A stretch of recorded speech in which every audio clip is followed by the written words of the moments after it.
Assalamualaikum warahmatullahi wabarakatuh. Perkenalkan, nama saya Marisa Novitasari, NPM 50247, kelas 4B dalam mata kuliah Telaah Kurikulum dengan dosen pengampu Bapak Tio Gusti Satria, Magister Pendidikan. Dalam pertemuan kali ini, saya akan membahas materi tentang mahasiswa dapat memahami proses pembelajaran berdasarkan standar proses kurikulum 13, kurikulum darurat, dan kurikulum paradigma baru. Dengan pokok bahasannya yaitu yang pertama, standar proses pembelajaran kurikulum 13, kurikulum darurat, kurikulum paradigma baru. Dan yang kedua, prinsip dan karakteristik pembelajaran berdasarkan standar proses. Standar proses pembelajaran kurikulum 2013.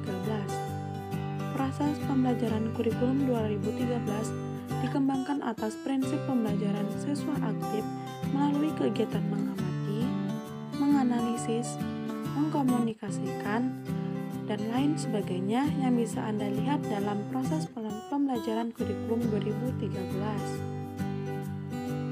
Standar proses pembelajaran kurikulum darurat. Kurikulum darurat merupakan kebijakan yang diambil pemerintah melalui Kementerian Pendidikan dan Kebudayaan untuk meringankan kesulitan belajar selama pandemi. Kurikulum darurat ini dapat diterapkan untuk jenjang pendidikan anak usia dini atau PAUD, SD, SMP, SMA, dan juga SMK. Standar proses pembelajaran kurikulum paradigma baru. Kurikulum paradigma baru salah satu kurikulum yang dapat diaplikasikan oleh satuan pendidikan dalam rangka pemulihan pembelajaran selama 2022 sampai 2024. Kebijakan kurikulum nasional kemudian akan dikaji ulang pada tahun 2024 berdasarkan evaluasi selama masa pemulihan pembelajaran.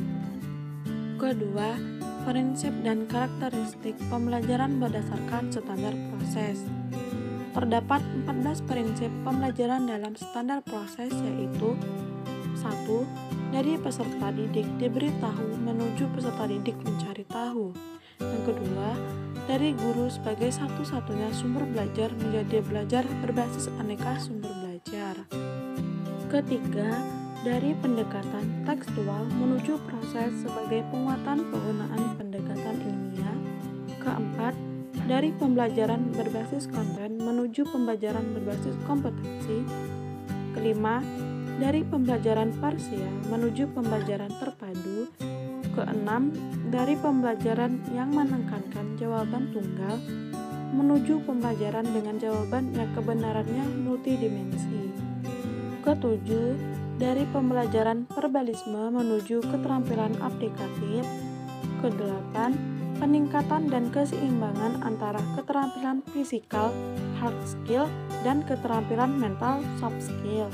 Kesembilan, pembelajaran yang mengutamakan pembudayaan dan pemberdayaan peserta didik sebagai pembelajar sepanjang hayat. 10. Pembelajaran yang menerapkan nilai-nilai dengan memberi keteladanan, membangun kemauan, dan mengembangkan kreativitas peserta didik dalam proses pembelajaran. 11.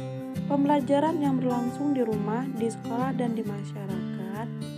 12. Pembelajaran yang menerapkan prinsip bahwa siapa saja adalah guru. 13. Pemanfaatan teknologi informasi dan komunikasi untuk meningkatkan efisiensi dan efektivitas pembelajaran. Dan yang terakhir adalah pengakuan atas perbedaan individual dan latar belakang budaya peserta didik. Karakteristik pembelajaran dalam standar proses berkaitan dengan sikap, pengetahuan, dan keterampilan yang ditetapkan gradasi dari ketiganya, seperti pada tabel di samping, yaitu sikap, pengetahuan, keterampilan, menerima, mengingat, mengamati, dan lain sebagainya yang bisa Anda lihat dan cermati pada tabel di samping yang telah saya sediakan.